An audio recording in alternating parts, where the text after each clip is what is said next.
वरती वरती इथे वरती वरती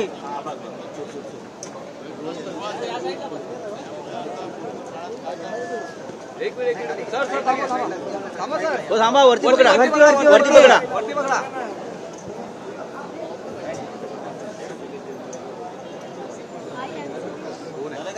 नाही नाही थांबा थांबा सर रोलिंग थांब जरा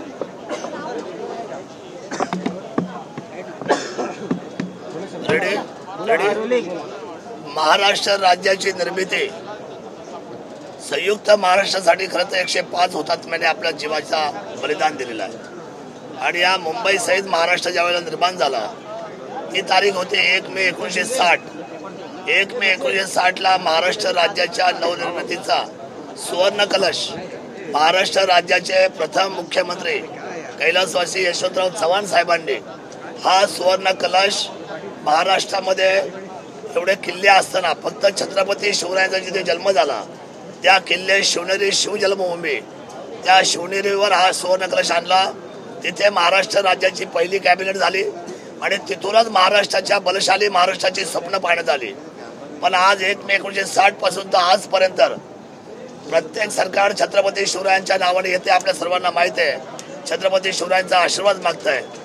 19 फेब्रुवारीला महाराष्ट्र राज्याचा राजशिष्टाचार प्रोटोकॉल हा मुख्यमंत्र्यांना शिवनेरीवर यावंच लागतंय. आपण सगळी मंडळी शिवभक्तापर्यंत या सगळ्या गोष्टी दाखवत आहेत.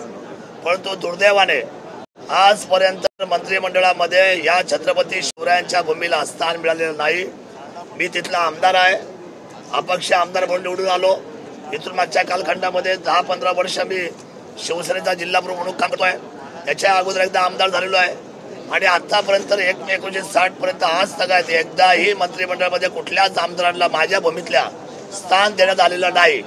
त्यामुळे माझे ह्या महायुतीच्या सरकारला त्या ठिकाणी विनंती आहे. त्याच्यामध्ये देवेंद्रजी असतील, सन्मान्य एकनाथजी असतील, आदरणीय अजितदादा असतील, या तिघांनीही या वेळेला महाराष्ट्र राज्याच्या मंत्रिमंडळामध्ये जी सुरुवात यशवंतरावांनी केली, संयुक्त महाराष्ट्राला जिथं सन्मानपूर्वक त्या ठिकाणी उंची देण्यात आली त्या भूमीला मंत्रिमंडळामध्ये स्थान देण्यात यावं अशा पद्धतीची आग्रहाची विनंती मी या महायुतीच्या शासनाला या निमित्ताने आपल्या सर्वांच्या द्वारे महाराष्ट्राच्या तमाम शिवभक्तांच्या वतीने, कारण लाखोने शिवभक्त त्या ठिकाणी दरवर्षी येतात आणि निवेदन आम्हाला देऊन जातात की शिवनेरीचा समावेश का होत नाही मंत्रिमंडळामध्ये.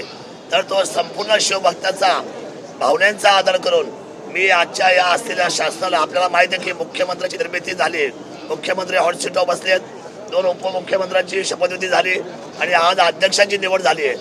तर तांत्रिकदृष्ट्या आज विधिमंडळामध्ये अशा पद्धतीचं निवेदन मी आदरणीय मुख्यमंत्री आणि दोन्ही उपमुख्यमंत्र्यांना दिलेलं आहे आणि युतीमध्ये आपल्या शासनामध्ये त्या ठिकाणी मंत्रिमंडळामध्ये किल्ले शिवनेरी शिवजन्मभूमी जुन्नर तालुक्याला त्या ठिकाणी सन्मानपूर्वक आपण मंत्रिमंडळामध्ये स्थान द्यावं अशी आग्रहाची विनंती शिवभक्तांच्या वतीने करतो.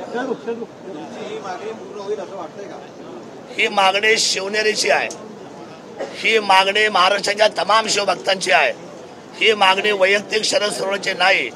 त्या भूमीला ज्या दृष्टीने यशवंतरावांनी पाहिलं, आज 384 किल्ले महाराष्ट्र राज्यामध्ये असताना मग शिवनेरीवरच का कॅबिनेट झाली, शिवनेरीवरच का महाराष्ट्र राज्याचा सुवर्ण कलश नेला. त्यामुळे शिवनेरीला एक वेगळ्या पद्धतीचं स्थान आहे, ती उंची आहे. त्या आबाधित जर राहायचं असेल तर ठेवायचं असेल तर या असलेल्या 1960 पासून आज तकाबतच्या राजकारणामध्ये एवढी सरकार आली, परंतु त्या ठिकाणी मानाचं पान हे किल्ल्या शिवनेरीला मिळणं अतिशय गरजेचं आहे. ते जे स्थान आहे त्याच्यासाठी अयोध्येला सुद्धा प्रभू रामचंद्राची माती घ्यायला शिवशाही सरकार आलं होतं तिथे. त्यामुळे मला आपल्याला विनंती करायची आहे की त्या सन्मानपूर्वक असलेल्या मानाच्या स्थानाला आपण सर्व मंडळींनी सुद्धा मदत करावी आणि किल्ले शिवनेरीला या मंत्रिमंडळामध्ये स्थान मिळावं.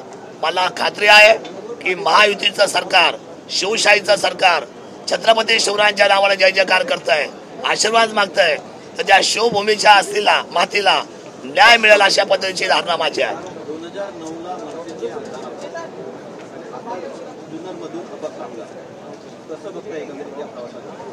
फार संघर्षाचा प्रवास होता माझा. मी गेले 25 वर्ष काम करतोय ग्रामीण भागामध्ये आणि 25 वर्षामध्ये मला कधी तिकीट मिळाली, कधी मिळून दिली नाही. परंतु मी जनतेमध्ये राहिलो मला तिकीट न मिळाल्यामुळेच मी मनसेचा आमदार झालो. तदनंतर मागच्या वेळेला मला सर्व त्या जिल्ह्यामध्ये नेते मंडळीने घेरल्यानंतर थोडा हलकासा पराभव झाला.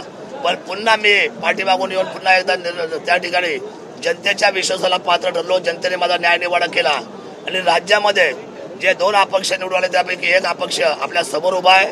तो किल्ले शिवनेरीचा मावळा आहे. त्या किल्ले शिवनेरीचा शिलेदार आहे. जनतेने जो विश्वास दिला आहे तो विश्वास मंत्रिमंडळाच्या स्थानाने निश्चितपणे मी त्या ठिकाणी विश्वासार्हता सार्थ करून दाखवेल असं मला सांगायचं. नाही, राजसाहेब ठाकरे आणि आता शिवसेना हे दोन्ही वेगळे पार्ट आहेत. आता आदरणीय शिवसेना एकनाथजी शिंदे साहेब असेल, देवेंद्रजी फडणवीस साहेब असेल आणि अजितदादा या महायुतीबरोबर मी काम करत आहे.